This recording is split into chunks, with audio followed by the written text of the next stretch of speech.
Hello guys, magandang buhay. Ito na naman ako nagbabalik sa inyo. Maraming dalang marites.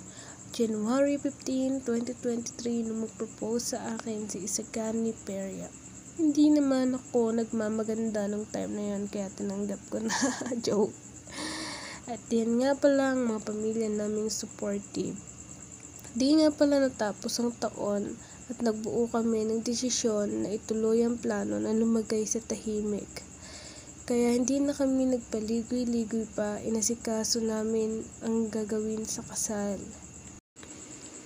Hanggang nitong January 9, 2024, natuloy na nga ang kasalan pala.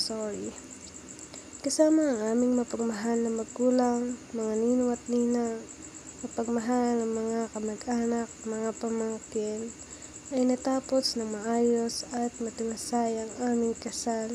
Sobrang thankful ako kay God sa mga biyayang binigay niya. Itong pagpasok pa lang ng taon, damang-dama ko na, God, thank you. Thank you sa pagsubaybay sa aming lahat para matapos at mapagtagumpayan namin ang sagradong kasal.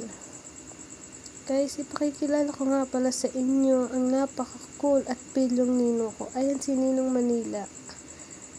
Shout out po sa inyo, Ninong. At sa lahat ng mga ninong at ninang namin, maraming salamat po sa pakikiisa at pagtanggap sa amin bilang isa sa mga naging anak nyo o maging anak naman. Maraming salamat po sa hindi nyo pagdadalawang isip na tanggapin ang aming offer bilang pangalawa naming magulang. Yan na nga po yung mga time na kami ay nagkakasayahan na at kinakantahan ako ni Gani. Kinikilig naman po ako niyan. Mr. and Mrs. Peria.